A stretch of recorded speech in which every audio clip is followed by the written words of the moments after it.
할렐루야. 수요일날 저녁 또 말씀의 자리에 오신 여러분들을 주님의 이름으로 환영합니다. 우리 함께 하나님은 우리의 피난처가 됩니다, 우리의 피할 바위가 되시고 또 산성이 되십니다 라고 하는 그런 마음 가지고 같이 찬양하며 나아가겠습니다.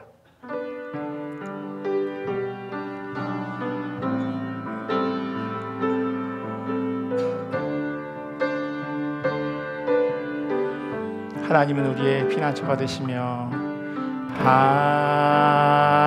하나님은 우리의 피난처가 되시며,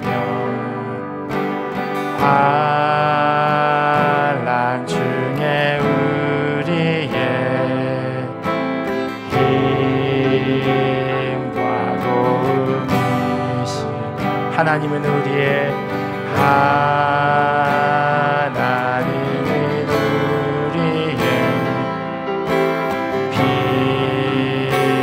피난처가 되시며, 환난 중에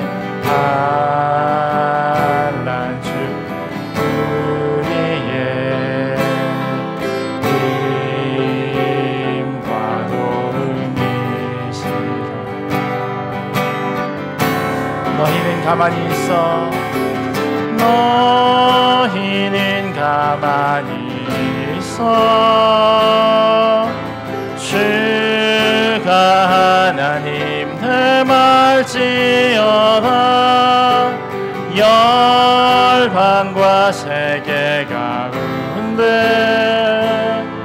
주가 높임을 받으리라. 하나님은 우리의 피난처가 되십니다. 하나님은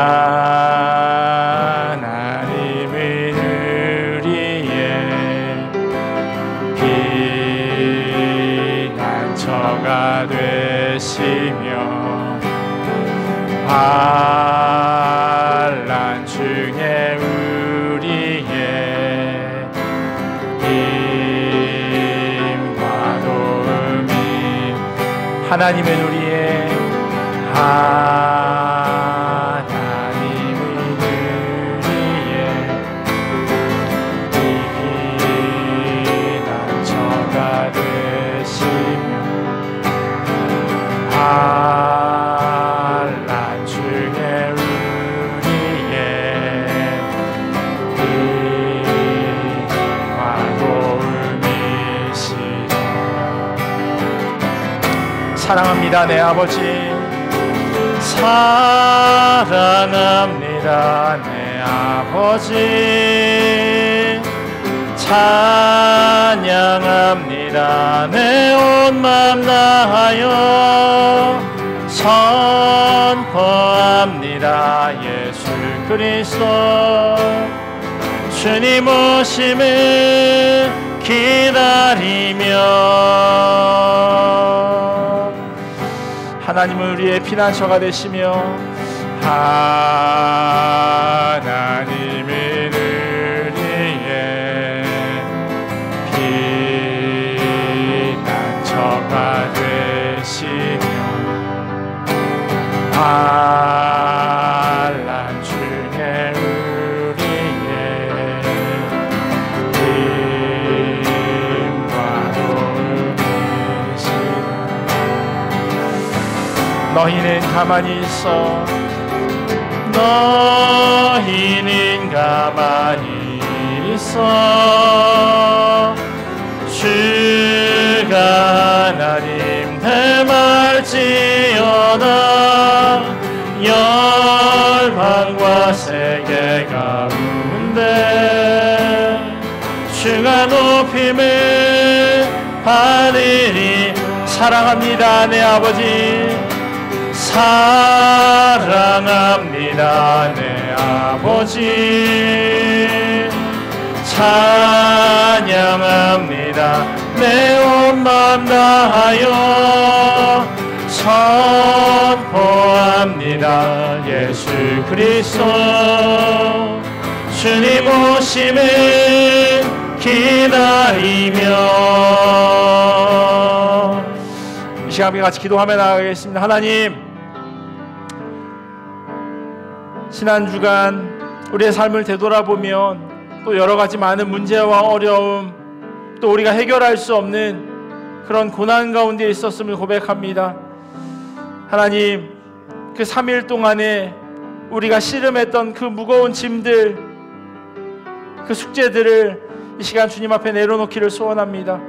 하나님, 환난 날에 피할 바위 되어 주신다 말씀하신 그 주님께 하나님 우리가 피하는 시간 되기를 원합니다.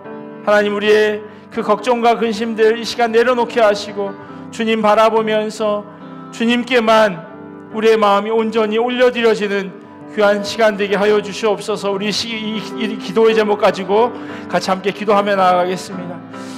하나님, 우리가 주님 앞에 엎드립니다. 하나님, 주님께서 우리의 피난처 되어 주심을 우리가 찬양으로 하나님 고백하였습니다. 환난 중에 우리의 힘과 도움 되신다고 우리가 입술을 열어 하나님 그렇게 고백하였습니다. 하나님, 이 시간 우리의 마음 가운데 걱정과 근심들, 무거운 짐들 다 주님 앞에 내려놓게 하여 주시옵소서. 하나님, 우리가 가지고 있고 씨름한다고 해서 하나님 해결되지 않는 것을 우리로 하여금 기억하게 하시고, 하나님, 우리가 무거운 마음으로 왔지만 주님께 다 내려놓으며 나아갈 때 하나님 편안한 마음으로, 감사함과 기쁨이 넘치는 마음으로 하나님 그렇게 이 예배 전을 돌아갈 수 있도록 도와주시옵소서. 하나님이 우리의 피난처 되어 주십니다. 하나님, 우리의 구원자 되어 주십니다. 우리의 입술을 열어서 그렇게 고백하였사오니 하나님, 우리의 고백대로 하나님 그 열매들이 우리의 삶 가운데 맺혀질 수 있도록 도와주시옵소서. 주님만 바라보게 하시고 주님께만 집중하며 나아가는 하나님이 수요일 저녁 말씀의 자리 될 수 있도록 하나님 은혜로 도와여 주시옵소서. 감사합니다. 하나님, 사랑이 많으신 예수님의 이름으로 기도합니다. 아멘. 우리 주 예수 내 마음에 들어와 계시며 같이 찬양하시겠습니다.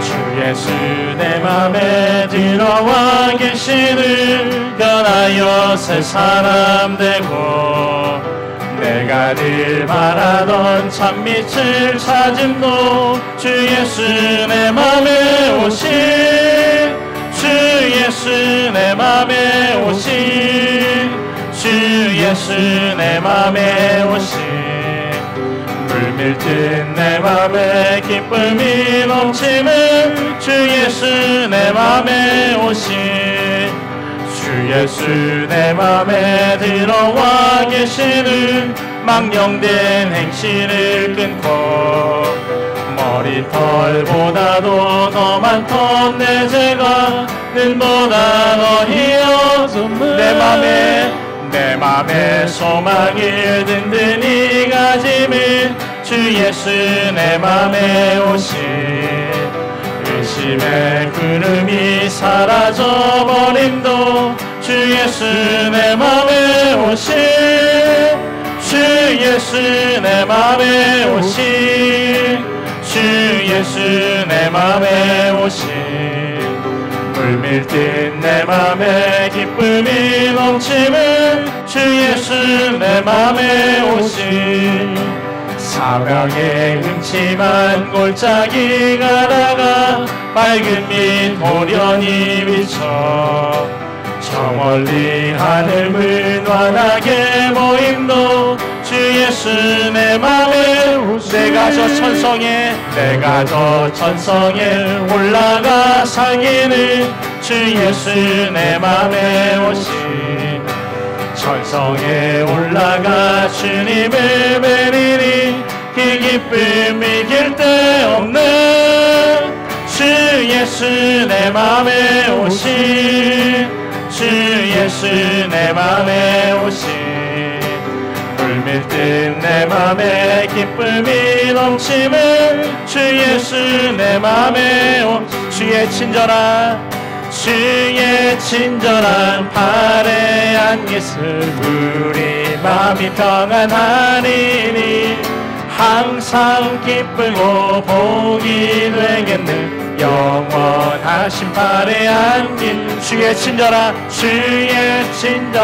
발에 안기세 우리 마음이 평안하리니 항상 기쁘고 복이 되겠는 영원하신 발에 안기세 주의 발에 기키신 발에 안기세 주의 발에 영원하신 발에 안기세 날이 갈수록 주의 사랑이 그를 광명하게 비치고 천성 가는 길 편히 가리니 영원하신 발에 안기세 주의 발에 기크신 발에 안기세 주의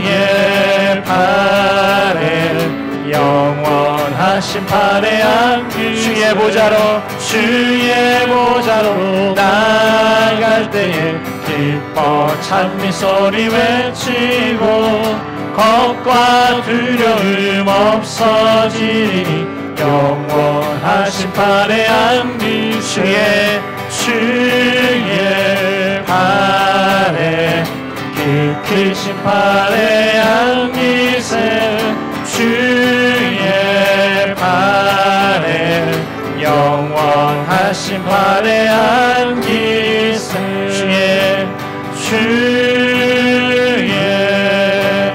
발에 기크신 발에 안기세 주의 발에 영원하신 발에 안기세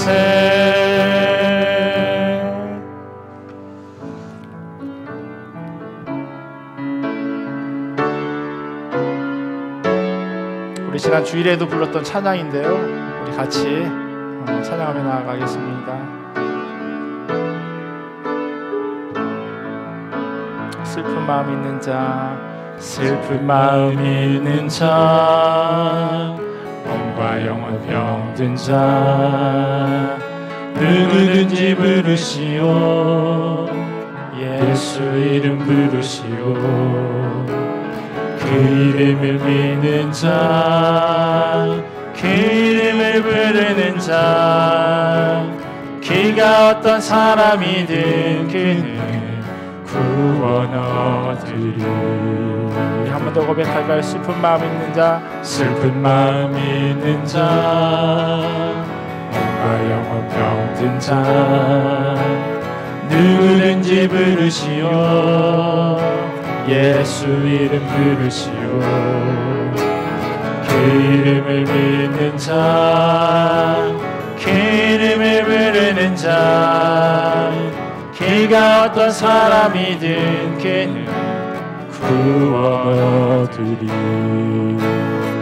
예수 예수 예수 오 능력의 기름 예수 나 외쳐 부르네. 예수 예수 오 구원의 기름 예수 나 외쳐 부르네. 예수 그리스도 은과 금 내게 없으나 은과 금 내게 없으나 나 가진 것 너에게 주니 능력의 이름 예수라. 그 이름을 붙드시오. 그 이름을 믿는 자, 그 이름을 외치는 자, 그가 어떤 사람이든 그는 주의 영광 보리라. 예수 예수 예수 오 능력의 그 이름 예수 나 외쳐 부르는 예수 예수 오 구원의 그 이름 예수 나 외쳐 부르는 예수 그리스도. 우리 한 번 더 고백하겠습니다. 슬픈 마음 있는 자 슬픈 마음이 있는 자 몸과 영혼 병든 자 누구든지 부르시오 예수 이름 부르시오 그 이름을 믿는 자 그 이름을 부르는 자 그가 어떤 사람이든 그는 구원 얻으리. 예수 예수 예수 오 능력의 그 이름 예수 나 외쳐 부르는 예수 예수 오 구원의 그 이름 예수 나 외쳐 부르는 예수 그리스도. 이 시간 함께 같이 기도하며 나아가겠습니다. 하나님, 우리가 그 예수 그리스도의 이름을 부르며 나아가길 원합니다. 주님 바라보게 하시고 주님 의지하게 하시고 주님 한 분만 우리가 바라보며 나아갈 수 있도록 이 시간 인도하여 주시옵소서. 우리의 마음 가운데 걱정과 근심이 있다면 무거운 짐이 있다면 다 주님께 내려놓게 하여 주시옵소서. 우리가 불렀던 찬양의 가사처럼 주 예수 그리스도만을 믿고 의지하며 외치는 자들 되게 하여 주시옵소서. 우리 기도 제목 가지고 같이 기도하며 나아가겠습니다. 하나님 감사합니다. 하나님께서 우리를 불러주시고 또 하나님 말씀 듣는 귀한 자리로 인도하여 주심에 감사합니다. 그런데 하나님, 우리가 불렀던 이 찬양의 가사처럼 정말로 주님 한 분만 바라보면서 주님만 의지하면서 하나님 나아갈 수 있도록 은혜로 더하여 주시옵소서. 우리가 세상의 엉뚱한 것들 헛된 것 붙잡지 않게 하시고 주님 한 분만 의지하며 하나님 나아갈 수 있도록 인도하여 주시옵소서. 능력의 그 이름, 구원의 그 이름, 우리에게 한 분 예수 그리스도 이름밖에는 다른 이름이 없다 말씀하셨사오니 우리가 그 주님의 이름만을 온전히 붙잡고 하나님 나아갈 수 있도록 도와주시옵소서. 특별히 하나님 선포되어지는 말씀 가운데 하나님 은혜 위에 은혜를 더하여 주시옵소서. 말씀을 듣고 하나님 그 말씀이 우리의 삶 가운데 귀하게 심겨지는 자리 되길 원합니다. 하나님의 말씀을 통하여서 우리의 삶이 변화되게 하시고 하나님의 말씀을 통하여서 우리가 온전히 그 말씀대로 살기를 결단하는 자리 되길 원합니다. 하나님께서 은혜로 더하여 주시는 귀한 이 저녁 될 수 있도록 하나님 인도하여 주시옵소서. 감사합니다. 하나님.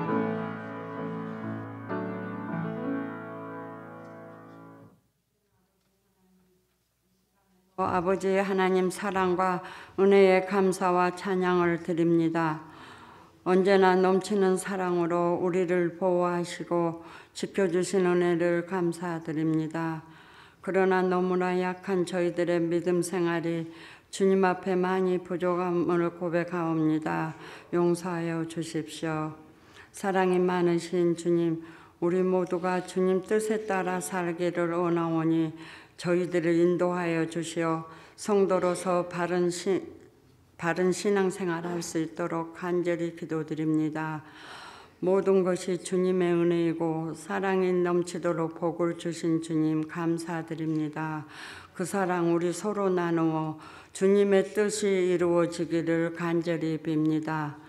저희에게 주신 공동체를 허락하신 지 오랜 동안 주님께서 지켜주시고 성장하도록 인도하여 주셔서 감사합니다. 앞으로도 더욱 열심을 다해 주님의 뜻을 이루는 놀라운 역사가 있게 하옵소서. 우리 교회 공동체 발전을 위해 늘 수고하시는 사역자와 여러 기관 봉사자들에게 감사를 드립니다. 모두에게 능력과 기쁨이 넘치도록 은혜로 채워주시며 우리 함께 지어져가는 교회 되기를 늘 기도합니다. 여러 모양으로 몸이 불편하신 교우들 우리 주님 친히 찾아주시고 우리와 함께 주님께 예배드릴 수 있는 귀한 은총이 내려주시기를 기도드립니다.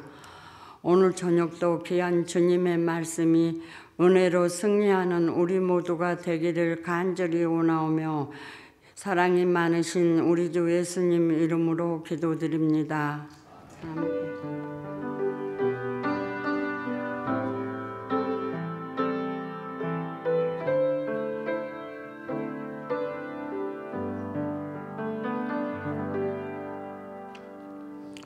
하나님 주신 말씀 같이 보도록 하겠습니다. 오늘 우리에게 주신 하나님의 말씀은 마가복음 15장 33절에서 47절까지 말씀입니다. 마가복음 15장 33절에서 47절까지 말씀입니다.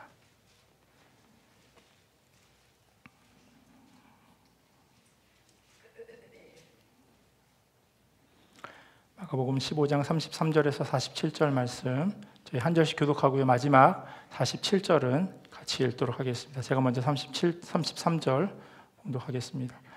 제6시가 되매 온 땅에 어둠이 임하여 제9시까지 계속하더니 제9시에 예수께서 크게 소리 지르시니 엘리 엘리 라마 사박다니 하시니 이를 번역하면 나의 하나님 어찌하여 나를 버리셨나이까 하는 뜻이라.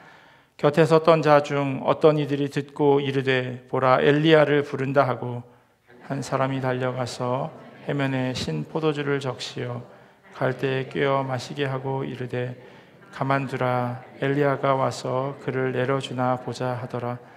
예수께서 큰 소리를 지르시고 숨지시니라. 이에 성소 휘장이 위로부터 아래까지 찢어져 둘이 되니라. 예수를 향하여 섰던 백부장이 그렇게 숨지심을 보고 이르되 이 사람은 진실로 하나님의 아들이었도다 하더라. 멀리서 바라보는 여자들도 있었는데 그 중에 막달라 마리아와 또 작은 야고보와 요새의 어머니 마리아와 또 살로메가 있었으니 이들은 예수께서 갈릴리에 계실 때에 따르며 섬기던 자들이요 또 이 외에 예수와 함께 예루살렘에 올라온 여자들도 많이 있었더라. 이날은 준비일 곧 안식일 전날이므로 저물었을 때 아리마대 사람 요셉이 와서 당돌이 빌라도에게 들어가 예수의 시체를 달라 하니 이 사람은 존경받는 공회원이요 하나님의 나라를 기다리는 자라. 빌라도는 예수께서 벌써 죽으셨을까 하고 이상히 여겨 백부장을 불러 죽은 지가 오래냐 묻고 백부장에게 알아본 후에 요셉에게 시체를 내주는지라. 요셉이 세마포를 사서 예수를 내려다가 그것으로 싸서 바위 속에 판 무덤에 넣어두고 돌을 굴려 무덤 문에 놓음에 함께 읽겠습니다. 막달라 마리아와 요새의 어머니 마리아가 예수 둔 곳을 보더라. 아멘. 하나님의 말씀입니다. 제가 예전에 섬기던 한 교회에서는요 성금요일이 되면 항상 정오, 그러니까 점심시간이죠. 12시부터 오후 3시까지 3시간 동안 성금요일 예배를 드렸습니다. 복음서에 기록되어 있는 그 예수님의 십자가 위에서의 말씀인 가상 7원, 그것을 가지고 목회자들이 한 명씩 나와서 말씀을 전하고 기도하고 찬양하고 또 그 다음 두 번째 말씀을 전하고 찬양하고 기도하고 하는 시간을 이렇게 7번을 거치면서 3시간을 그렇게 보내게 되었습니다. 예수님께서 십자가에 달려 돌아가셨을 때 그 주변에 있었던 인물을 중심으로 말씀을 전하기도 하고요. 또 이 고난 주간에 있어져야 할 성도들이 들으면 좋겠다고 되어지는 그런 말씀들을 구절을 뽑아서 같이 나눠서 같이 회의하고 또 같이 묵상하는 내용을 가지고 말씀을 전하기도 했습니다. 이렇게 3시간 동안 드리는 예배의 시작이요 바로 오늘 저희가 읽은 이 말씀을 기원으로 하고 있습니다. 33절에 보면 제6시가 되매 온 땅에 어둠이 임하여 제9시까지 계속하더니라고 이렇게 기록되어 있습니다. 세번역 성경에 보면요 낮 12시가 되었을 때 어둠이 온 땅을 덮어서 오후 3시까지 계속되었다라고 그렇게 되어 있습니다. 그러니까 저희가 일반적으로 쓰는 시간으로 치면 12시부터 3시, 하지만 유대인들이 쓰는 아침 6시를 시작으로 해서 시간이 1시간씩 이렇게 가기 때문에 정오를 제6시라고 그렇게 이야기하는 겁니다. 예수님께서 그렇게 3시간 동안요 십자가 위에서 세상 죄를 대신해서 고난받으시고 돌아가셨습니다. 예수님께서 숨을 거두실 때 성전 휘장이 위에서 아래까지 2폭으로 찢어졌습니다. 작년에 성막 강의하면서 그리고 그 강의를 다 마치고 저희가 직접 그 모형을 보러 가신 분들은 아마 그 장면을 좀 떠올려 보시면 좋을 것 같은데요. 부정한 이스라엘 백성들이 하나님께 나아갈 수 없기에 하나님께서 성막에서 행해지는 정결 예식을 통해서 그들로 하여금 거룩하도록 만드셨습니다. 이와 같은 의식이 성막 뜰에서 있어졌고요. 그것을 성막의 마당 혹은 성막 뜰이라고 부릅니다. 번제단이 있고요. 물두멍이 있어서 거기서 하나님께 제물을 가지고 온 것들을 태워서 올려드리는 장소죠. 그 성막 뜰을 지나면 자그마한 텐트가 있습니다. 그리고 그 텐트 안에는 내성소와 지성소로 이렇게 구분을 해 놓습니다. 그리고 내성소와 지성소를 이렇게 구분하는 이 커튼이 하나 내려져 있는데 그것이 오늘 본문에서 찢어졌다라고 이야기하고 있는 겁니다. 성전 휘장이라고 하는 것이 바로 이 내성소와 지성소를 나눠놓는 커튼이에요. 저희가 보고 온 것은 출애굽한 이스라엘 백성들과 함께 광야에서 이동이 가능했던 그런 텐트 형태로 만들어진 것이지만 후에는요 다윗이 준비해서 솔로몬이 그 예배의 장소를 거대한 건물로 만들었습니다. 보통 이 건물을 솔로몬 성전이라고 부릅니다. 솔로몬 성전은요 남유다가 바벨론에 의해서 멸망당하게 될 때 그때 무너져 내리고 맙니다. 그리고 포로되었다가 돌아온 사람들에 의해서 2번째 성전이 지어지는데 그것을 수룹바벨 성전이라고 이야기합니다. 그 일을 진두지휘했던 사람의 이름을 딴 거죠. 하지만 처음 솔로몬이 지었던 웅장한 것에 비하면 훨씬 더 작은 초라한 모양이었습니다. 그런데 그것마저도 헤롯 시대에 무너져 내리죠. 그리고 현재 그 건물에 서쪽 벽만이 남아져 있습니다. 그것을 아마 예루살렘 성지순례 가신 분들은 아마 보셨겠지만 아니면 TV를 통해서 예루살렘 그런 기도하는 내용들 아니면 예루살렘 전쟁이 일어났을 때 이스라엘의 전쟁이 있을 때 그 이렇게 까만 모자를 쓴 주이시 랍비들이 기도하는 그 벽, 그쪽을 통곡의 벽이라고 이야기하는데 거기가 이제 서쪽 벽이 남은 그런 장소입니다. 로마 군대에 의해서 처참하게 무너진 후 조롱하듯 그 서쪽 벽 하나만이 남아져 있습니다. 그리고 이스라엘 백성들은 그 벽을 보면서 울 수밖에 없죠. 다시금 이 예루살렘 성전이 재건되기를 바라는 마음이 그들에게 간절히 있습니다. 이 내성소와 지성소를 가르는 그 휘장, 그것이 오늘 예수 그리스도께서 십자가의 죽으심을 통해서 찢어졌다라고 그렇게 성경은 이야기하고 있습니다. 일반 이스라엘 백성들은요 성막 뜰에서 드리는 그 제사를 통해서 자기의 죄를 용서받게 됩니다. 그리고 이스라엘 전체의 죄는 대제사장이 1년에 한 번 그 휘장 건너편에 있는 그곳으로 들어가서 하나님께 예배합니다. 그런데 예수님께서 십자가의 죽으심으로 그 커튼이 찢어졌다고 하는 것은요 이제는 어느 누구나 예수 그리스도의 이름을 가지고 하나님 앞에 나아갈 수 있다고 하는 그러한 것을 상징적으로 보여주는 그러한 모양입니다. 오늘 본문에 보면요 십자가 아래에 이방인인 로마 군대 백부장도 있었고요 또 예수님을 따라다닌 많은 여인도 있었다고 기록합니다. 그런데 이것은요 복음의 아이러니를 보여주는 대목입니다. 예수 그리스도께서 모든 사람을 대신해서 죽으셨다라고 하는 그 장면에 그 현장에 남아있는 사람이요 백부장과 여인들이었어요. 이게 왜 아이러니냐 하면요 예수님이 숨을 거두시는 그 시간 백부장 그러니까 이방인 구원에서 완전히 소외되고 제외된 그 사람이 그 자리에 있었다는 거예요. 그 사람이 증인이라는 거예요. 또 하나 여인들이 있었어요. 유대인들이 생각하는 그 여인들에 대한 개념은요 사람 숫자에도 포함되지 않은 그러한 사람인 듯 사람 아닌 사람 같은 존재가 바로 여인들이었어요. 그런데 그 여인들도 예수님이 십자가에 달려 죽으시는 그 자리에 있었어요. 이 여인들이 예수님이 죽으셨습니다, 부활하셨습니다라고 아무리 외쳐봐야 법정에서 증인으로서의 아무런 효력도 없습니다. 그런데 그 자리에 그 여인들이 있었던 겁니다. 예수님께서 숨을 거두신 후 날이 저물었습니다.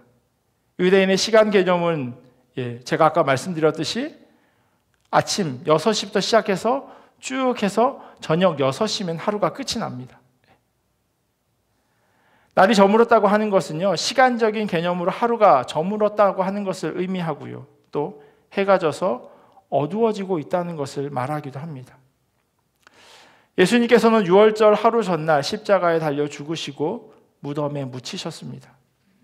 그렇게 예수님은 바위를 깎아서 만든 무덤에 장사되어서 굴문을 막고 거기에 이제 온전히 모든 것들이 마무리되어지는 것으로 사람들은 생각할 수 있습니다. 그 장소에 막달라 마리아와 요새의 어머니 마리아가 함께 했다라고 성경은 기록합니다. 오늘 본문을 읽으시면서 어떤 생각이 드셨는지 모르겠어요. 지금 저는 좀 살짝 더운데요. 그 아래는 어떤지 모르겠지만 조명 때문에 이쪽은 조금 살짝 더워요. 날씨가 점점 따뜻해지고 있죠. 보통은 캐나다에서 3월 말 4월에 이 본문을 많이 읽어요. 그런데 이제 6월이 되어져 가는 이 계절에 이 본문이 어딘가는 어색하고 어딘가는 낯설 수밖에 없어요. 왜냐하면 저희가 항상 이 본문을 읽어갈 때는 부활절 즈음이거든요. 고난주간, 그때 이제 이 본문을 계속 읽어가기 때문에 오늘 읽는 이 본문이 왠지 어딘가 어색하게 들려질 수도 있습니다. 특별히 오늘 본문은 성금요일에 많이 읽는 그러한 내용입니다. 그런데 머릿속으로 다시 한번 이 장면들을 그림처럼 한번 그려보셨으면 좋겠어요. 예수님께서 십자가에 달려 죽으시고 그 십자가에서 차디찬 시체로 내려집니다. 그리고 어두운 동굴 무덤에 삼배로 싼 그 예수님의 시체가 누이게 되죠. 두 여인이 예수님의 시신이 어디 안장되는지를 지켜보고 그리고 무덤 돌문이 막힙니다. 그리고 해가 지는 거죠. 본문을 찬찬히 읽어가면요, 어두울 수밖에 없는, 칙칙하고 어둡고 왠지 깜깜한 것 같은, 그냥 우리가 눈으로 보여지는 것뿐만 아니라 우리의 마음 가운데 느껴지는 느낌 또한 계속해서 이렇게 침울해져가는 그런 그림으로 그려볼 수밖에 없는 그러한 상황이에요. 충분히 어두운 배경입니다. 어찌된 영문인지요, 시작도 그래요. 정오가 되어졌다라고 하는데요, 정오라고 하는 건 해가 제일 높은 중천에 떠 있는 거, 제일 밝을 때예요. 그런데 33절에 보면 온 땅에 어둠이 임하여라고 기록되어 있습니다. 마치 얼마 전에 본 그 개기일식처럼 환한 대낮에도 불구하고 어두워져 버리는 그런 상황이 이날 이루어졌다라고 이야기합니다. 그 어둠이 오후 3시까지 계속 되었다고 성경은 기록합니다. 예수님께서는요, 마치 저주받고 버림받은 사람처럼 나의 하나님 어찌하여 나를 버리셨나이까 라는 말씀을 큰 소리로 외치셨습니다. 그리고 숨지세요. 42절에 날이 저물었다고 기록되어 있고요, 빌라도가 예수가 벌써 죽었는지 의아하게 생각하지만 이미 예수님은 숨을 멈췄습니다. 그 다음은 어두운 장례식 절차가 그려져 있습니다. 기독교를 부활의 종교라고 이야기하는데 그렇게 우리는 어두울 수밖에 없는 이 본문 가운데서도요, 예수 그리스도의 부활, 밝음을 우리는 찾아내야 합니다. 왜냐하면 예수님께서 부활이고 생명이시기 때문입니다. 오늘 본문 가운데서요, 부활을 찾아서 한번 같이 묵상해 보면 좋겠습니다. 그 첫 번째가 뭐냐면요, 찢어진 휘장이에요. 찢어진 휘장을 통해서 예수 그리스도의 부활이 우리에게 어떤 의미가 있는지를 우리는 묵상해 보아야 합니다. 38절에 보면요, 이에 성소 휘장이 위로부터 아래까지 찢어져 둘이 되니라 라고 그렇게 기록되어 있습니다. 제자들이 성전을 보고요, 굉장한 건물이라고 이야기했을 때 예수님께서 다음과 같은 말씀을 하셨어요. 마태복음 13장 2절 말씀이에요. 예수께서 이르시되 네가 이 큰 건물들을 보느냐? 돌 하나도 돌 위에 남지 않고 다 무너뜨려지리라 하시니라. 성전 휘장이 찢어졌다고 하는 것은요, 이 예루살렘 성전이 무너진다라고 하는 것을 상징적으로 보여주는 장면입니다. 그리고 정말로 40년이 지나서 이 성전은요, 예수님의 말씀처럼 돌 위에 돌 하나도 남지 않고 완전히 무너져 내립니다. 티투스 장군에 의해서 예루살렘이 파괴되고요, 아까 말씀드린 대로 서쪽 벽만이 덩그러니 남았습니다.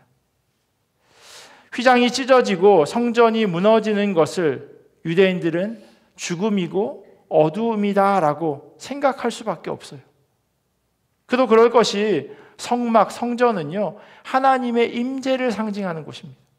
그런데 그 장소가 없어졌다? 그것은 더 이상 우리에게 하나님이 함께하지 않는다라고 하는 것을 그들은 생각할 수밖에 없었던 거예요. 그리고 이것은 곧 죽음으로 보여지는 것이 당연합니다. 그런데 유대인들은요, 하나님의 말씀을 오해하고 있었어요. 성전은 하나님이 아니라 하나님을 만나는 장소인 거예요. 우리는 이 교회 건물을요, 성전이라고 때때로 부르기도 합니다. 올바른 표현은 아니에요. 이곳은 예배당, 교회라고 부르는 것이 정확합니다. 성전은요, 예수님 당시에 예루살렘에 있었던 그 건물을 성전이라고 부르죠. 여기는요, 예배드리는 곳이에요. 그래서 예배당, 그리고 모이는 곳, 그래서 교회라고 부르는 것이 맞습니다. 예수님께서요, 이사야 선지자의 말을 빌려서 이렇게 말씀하셨어요. 기록된 바 내 집은 만민이 기도하는 집이라 칭함을 받으리라고 하지 아니하였느냐. 하나님의 집, 하나님이 계시는 곳, 그곳은 기도하고 예배하는 곳입니다. 만약에 그곳에서 다른 일이 이루어진다면 그곳은 더 이상 예배하는 장소가 아닌 것이죠.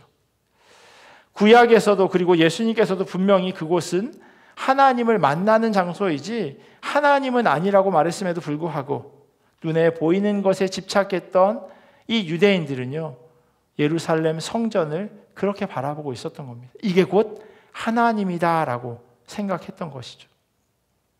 건물이 하나님이 아님에도 불구하고 말입니다. 이스라엘 사람들에게 있어서 휘장이 찢어졌다고 하는 것은요, 그래서 어둠이고 죽음일 수밖에 없어요.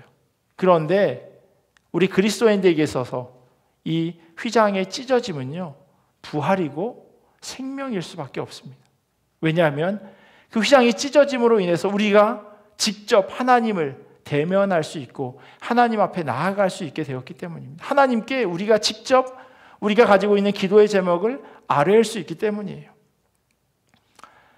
가톨릭에서는 신부님에게 고해 성사를 합니다. 가지고 있는 죄들을 신부를 통해서 한번 죄사함을 받는 것으로 생각하죠. 하지만 저희는 그러지 않아요. 물론 가끔 가다가 여러분들께서 목사에게 기도의 제목을 나누고 같이 기도해달라고 말씀하기는 하십니다. 그런데 제가 기도하는 것과 여러분이 기도하는 것, 어느 것에 더 힘이 있을까요? 여러분들은 목사가 기도해주면 뭔가 좀 제가 좀 높은 데 있어서 그런지 몰라도 더 가까울 것 같다라고 하는 생각이 있으셔서 그렇게 말씀하시는 것 같아요. 그런데요, 성경은 분명히 우리에게 말씀하고 있습니다. 우리 모두가 왕 같은 제사장, 거룩한 나라, 하나님의 소유된 백성. 여러분들이 주시는 그 기도의 제목을 가지고 저도 간절한 마음으로 기도합니다. 그런데 때때로요, 기도의 제목을 던졌으니 이제는 내 할 일 다 했어 라고 생각하시는 분들도 계세요. 하나님께 직접 나아가시는 그 시간들이 우리 각자에게 있어야 합니다. 우리 스스로 우리의 입술을 열어서 하나님 앞에 나아갈 수 있어야 해요. 왜냐하면 예수 그리스도께서 십자가의 죽으심을 통해서 그 성전 휘장이 찢어졌거든요. 그런데 자꾸 우리는 그것을 다른 사람에게 내어 맡깁니다. 전가시킵니다. 예수님께서 왜 죽으셨는지를 다시 한번 우리는 기억해야 할 것입니다. 휘장이 찢어짐은요, 어둠이 아니고 도리어 밝음이에요. 죽음이 아니고 부활일 수밖에 없습니다. 두 번째, 오늘 본문을 통해서요, 이름을 알 수 없는 한 로마 군인 백부장의 고백을 우리는 묵상해야 합니다. 39절에 보면요, 예수를 향하여 섰던 백부장이 그렇게 숨지심을 보고 이르되 이 사람은 진실로 하나님의 아들이었도다 하더라 라고 그렇게 말씀합니다. 그가 무엇을 보고 느꼈든지 간에 왜 이런 고백을 했는지 오늘 본문을 통해서는 사실 알 수 없습니다. 예수님이 죽으셨는데 그 장면을 보고 왜 다른 사람은 가만히 있는데 이 사람은 죽으시는 그분을 하나님의 아들이라고 고백하는 걸까요? 십자가 위에서 내려오시는 모습이 아니라 십자가에서 숨을 거두시는 걸 보고 왜 하나님의 아들이라고 고백한 것일까요? 그는 예수님을 마주보고 서 있었을 뿐이에요. 백부장은 예수님의 십자가형을 집행하면서 그 모든 과정을 지켜보고 있었습니다. 39절에 기록된 것처럼 예수님을 향해서 서 있었습니다. 예수님을 정면에 이렇게 마주 대하고 있었던 것이죠. 빌라도의 십자가형 재판을 그 장면 가운데서요, 십자가를 져야 한다고, 죽어야 한다고 그렇게 말했던 그 빌라도, 그 재판 과정 가운데서요, 실상은 유대인들에 의해서 예수님이 십자가를 지시는 거나 마찬가지입니다. 왜냐하면 그들이 소리 질렀고 그것 때문에 어쩔 수 없이 빌라도가 그렇게 사형 선고를 내렸으니까요. 그런데요, 이것을 지켜보고 있던 이방인 백부장의 고백, 유대인들은 예수 그리스도를 죽이라고, 신성 모독이라고 그렇게 외쳤음에도 불구하고 오히려 오늘 본문 가운데는 백부장은요, 예수님을 하나님의 아들이라고 정반대로 고백하고 있는 겁니다. 참으로 아이러니일 수밖에 없어요. 누가복음 7장에 보면요, 또 다른 백부장이 한 사람 나옵니다. 자기 종이 낫기를 원하는 어떤 백부장의 이야기가 기록되어 있어요. 그가 예수님께 자기는 예수님의 집으로 모실 자격도 없다고, 나는 그럴 사람이 되지 못한다고, 그리고 나도 백부장인데 내가 부리고 있는 종에게 가라고 하면 가고 오라고 하면 온다고, 그냥 시키면 된다고, 그러니 예수님께서도 그렇게 하십시오라고 하는 그런 마음으로 이렇게 이야기해요. 그저 말씀만 하셔서 종을 낫게 해주십시오. 이 백부장을 향해서 예수님께서 그렇게 말씀하세요. 내가 너희에게 이르노니 이스라엘 중에서도 이만한 믿음을 만나보지 못하였노라. 이스라엘 사람 가운데서, 유대인들 가운데서 하나님의 능력에 대해서, 하나님의 아들에 대해서 이렇게 생각하는 사람을 본 적이 없는데 하물며 이방 사람이 하나님의 일하심을 이렇게 확실하게 믿고 있다라고 그렇게 말씀하십니다. 오늘 십자가 아래에서 예수님의 죽음을 지켜본 백부장과 자기 종이 낫기를 원했던 그 백부장이 동일한 사람이 아닐 수도 있습니다. 하지만 중요한 것은요, 유대인뿐만 아니라 이 세상 모든 사람들이 예수 그리스도를 하나님의 아들로 볼 수 있고요, 그렇게 되고 있음을 성경은 말해주고 있다는 사실입니다. 구원에서 완전히 제외되고 소외된 그 사람이 하나님을, 예수 그리스도를 하나님의 아들이라고 고백하는 것, 그 장면을 통해서요, 죽음이 아니라 부활을 찾아볼 수 있는 겁니다. 그리고 그 부활 가운데 우리도 포함된다고 하는 것을 성경은 오늘 말씀하고 있습니다. 우리 역시도 예외가 아니라는 거죠. 그리스도 예수를 구주로 하나님의 아들이라고 고백하면 우리 역시도 부활을 경험하게 될 것입니다. 구원에 들지 못한다고 생각했던 그 사람마저 구원에 속하게 된다고 하는 것, 사망에서 생명으로 옮겨진다고 하는 것은요, 우리 모두에게 있어 복음일 수밖에 없습니다. 뭐 대단한 것, 어떤 뭐 로또에 당첨되는 것, 그런 것만이 우리로 하여금 기쁘게 만드는 것이 아니라요, 생각만 해도 기쁜, 그걸 가지고 어떻게 쓸까 막 고민하는 그런 기쁨이 아니라요, 우리가 하나님의 나라의 자녀, 그 백성이 되었다고 하는 것, 그것을 상상만 해도 매일매일 우리는 기뻐할 수밖에 없습니다. 그런데 우리는 오히려 그 반대로 살아가죠. 예수 그리스도께서 십자가 위에서 죽으심으로 구원의 문이 열렸고요. 그것이 열방에게 모두 열리게 되었습니다. 사도 바울은요, 로마에 있는 교인들에게 편지하면서 이렇게 말해요. 네가 만일 네 입으로 예수를 주로 시인하며 또 하나님께서 그를 죽은 자 가운데서 살리신 것을 내 마음에 믿으면 구원을 받으리라. 사람이 마음으로 믿어 의에 이르고 입으로 시인하여 구원에 이르느니라 라고 그렇게 말하고 있습니다. 예수 그리스도만이 우리의 구원자 되심을 믿으십니까? 이럴 때 아멘 하셔도 괜찮습니다. 그래서요, 죽음이 오히려 부활일 수 있는 겁니다. 세 번째는요, 아리마대 사람 요셉이에요. 그에 대한 설명이 복음서에 모두 기록되어 있어요. 조금씩 다른 모양으로 기록되어 있습니다. 마태복음에 보면요, 부자 그리고 예수의 제자라고 기록됩니다. 마가복음에 보면 명망 있는 의회 의원, 하나님 나라를 기다리는 사람이라고 마가복음 15장 43절에 기록되어 있습니다. 누가복음에는요, 의회의 결정과 처사에 찬성하지 않는 사람, 그리고 요한복음에는요, 예수님의 제자지만 그러나 그것을 숨기고 있었던 사람이라고 적혀져 있어요. 의회가 어떤 결정을 했는데 거기에 대해서 반대하고 있는 사람이에요. 그런데 그걸 적극적으로 표현하는 사람은 아닌 거예요. 약간 소극적인 예수님의 제자, 그렇게 정의해 볼 수 있을 것 같아요. 참 다양한 모습으로 이 아리마대 사람 요셉이 그려져 있습니다. 지난 성금요일에요, 저희가 교회에 모여가지고 뮤지컬 그 지저스를 교회에서 같이 봤습니다. 꼭 많은 분들이 함께 보셨으면 좋겠다고 하는 생각이 있어서 그래서 일부러 교회에서 또 때마침 그때 프로젝트도 새거로 바꿔서 같이 볼 수 있었어요. 그 뮤지컬에도 이 아리마대 사람 요셉이 등장했었습니다. 사내들인 공유의 의원이었지만 그는 예수를 지지하는 사람이었어요. 예수님의 반대편에 있는 그 그룹에 속해 있지만 예수님을 지지하는 그룹에 속해 있기도 한 그런 사람이었습니다. 그에 대한 복음서에서의 묘사, 공통점은요, 높은 지위에 있고 예수님의 제자이지만 그것을 드러내지 않는 사람.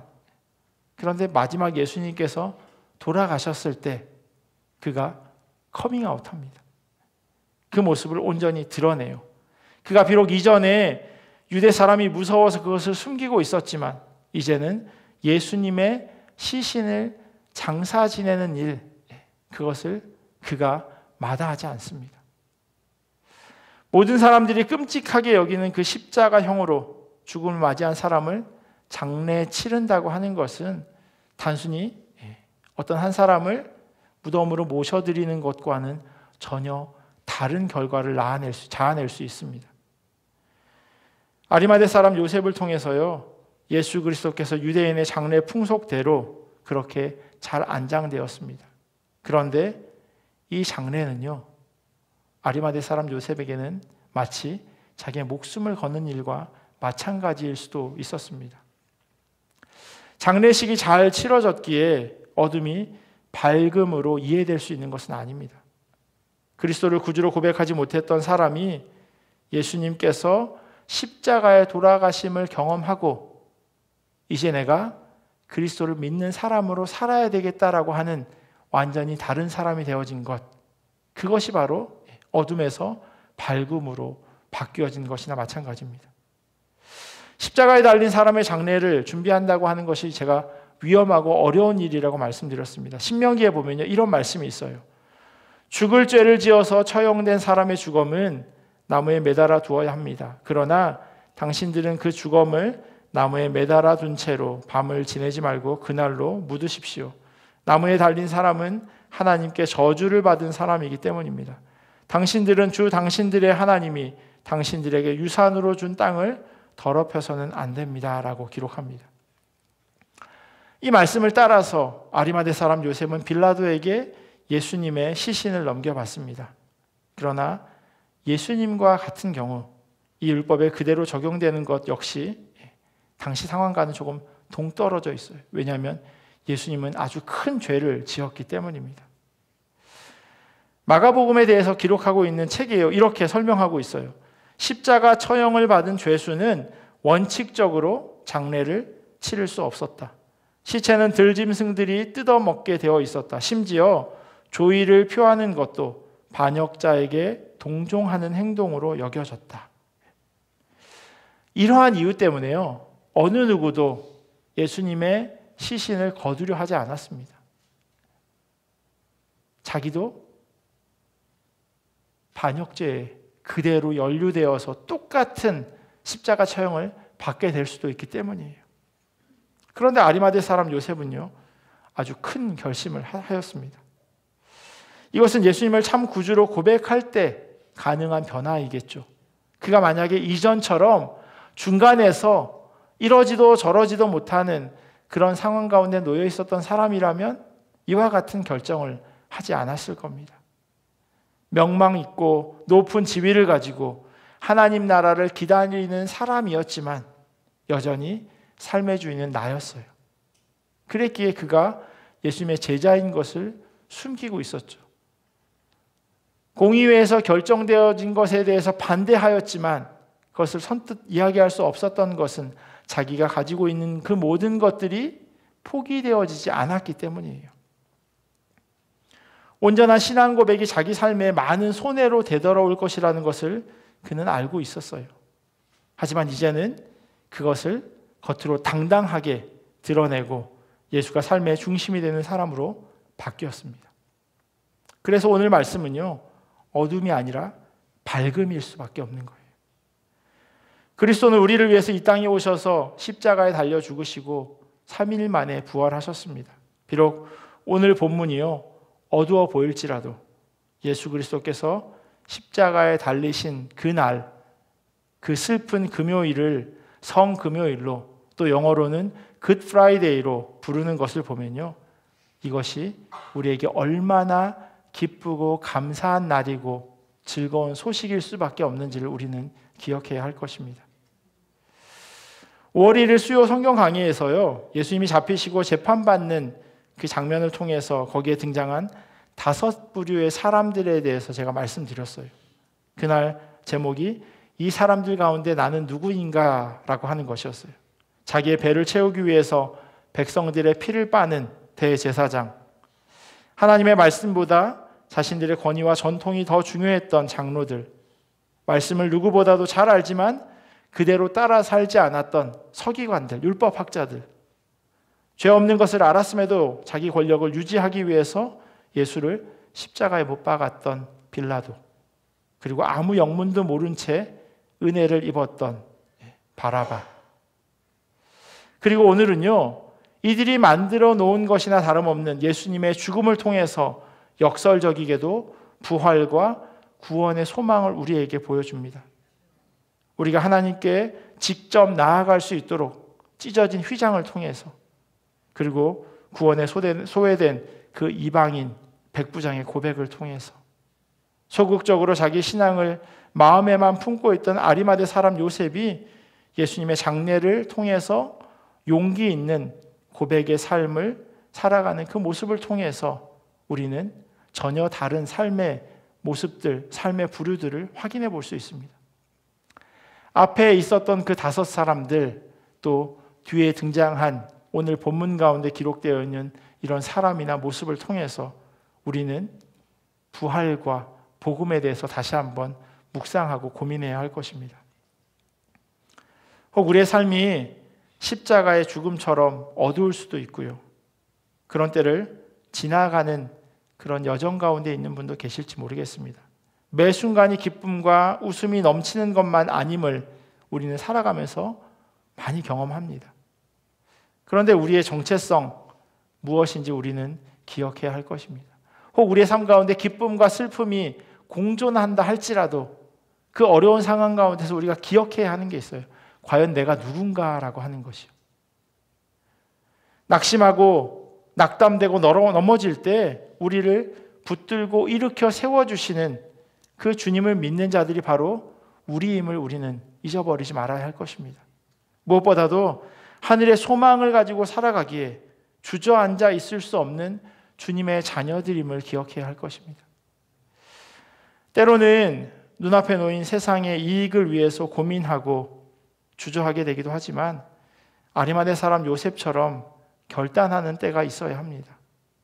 중간에 어디로 갈지 몰라서 방황하면서 여기에 속할까 저기에 속할까 그렇게 고민하는 것이 아니라 나는 예수 그리스도를 주로 고백하며 살겠습니다.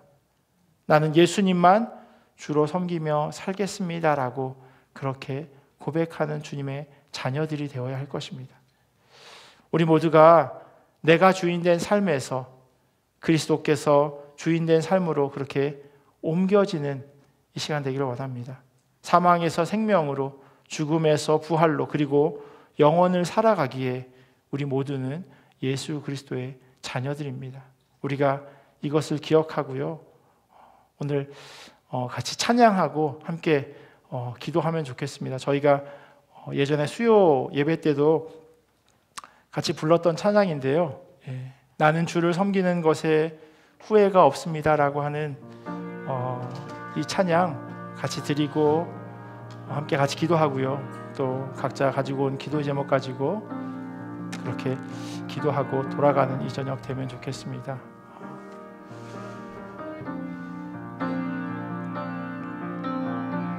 나의 평생에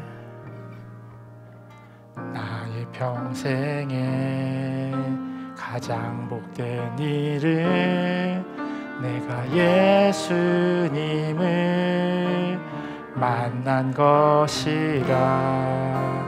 나의 평생에 가장 잘한 일은 내가 예수님을 주로 섬긴 것이라. 이 세상 살 동안 내가 걷는 길이 때론 험하여서 넘어질 때도 주의 강한 손이 나를 붙드시니 나는 예수님만 주로 섬기며 살리. 나는 주를 섬기는 것에 후회가 없습니다. 내가 걸어온 모든 시간 주의 은혜니 내가 걸어갈 모든 날도 주만 섬기며 살리. 오직 예수 이름 부르며 살아가리라. 이것이 나의 간증이요 이것이 나의 찬송일세. 나 사는 도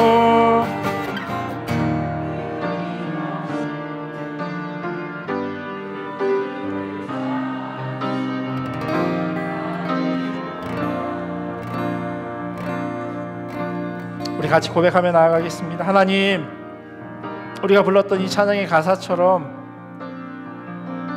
이 가사가 우리의 고백이 되기를 원합니다. 이 세상 살아가면서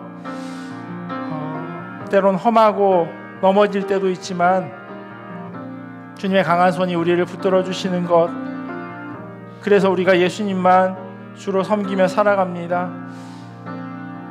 우리가 평생 가운데 가장 잘한 일, 예수 그리스도를 구주로 고백하는 것, 예수님만이 나의 구원자 되십니다라고 고백하는 것입니다. 그것이 우리의 간증이고 우리의 소원이고 우리 입술의 고백입니다. 하나님, 우리가 그렇게 기도하게 하여 주시옵소서. 그렇게 주님 앞에 엎드리게 하여 주시옵소서. 우리 기도의 제목 가지고 또 들은 말씀 기억하면서 함께 같이 기도하며 나아가겠습니다.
살아갈 수 있도록 주여 인도하여 주시옵소서.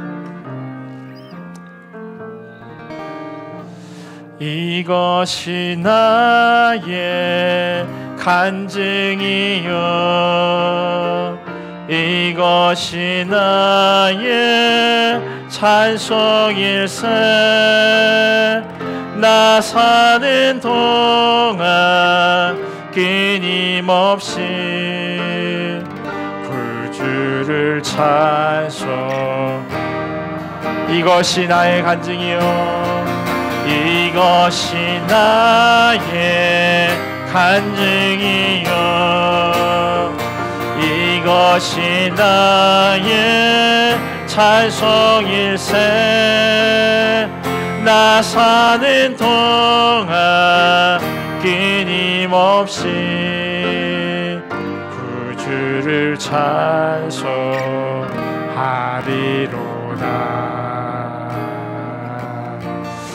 하나님 감사합니다. 하나님 정말로 이것이 우리의 간증이 되기를 원합니다. 이것이 우리의 입술의 고백이 되게 하여 주시옵소서. 우리가 그렇게 찬양할 때 그 찬양의 가사처럼 살아가게 하시고 주님만을 온전히 의지하는 자 되기를 간절히 소원합니다. 하나님, 예수 그리스도가 우리의 구원자 되어 주심에 감사합니다. 우리로 하여금 그렇게 고백할 수 있도록 인도하여 주심에 감사합니다. 하나님, 그것이 정말 우리가 살아가면서 가장 잘한 일, 가장 복된 일임을 우리로 기억하게 하시고 하나님, 그 주님이 기뻐하시는 대로 온전히 살아드리는 자들 되길 원합니다. 하나님, 우리를 그렇게 살아갈 수 있도록 인도하시고 붙잡아 주시옵소서. 감사하며 사랑이 많으신 예수님의 이름으로 기도합니다. 아멘.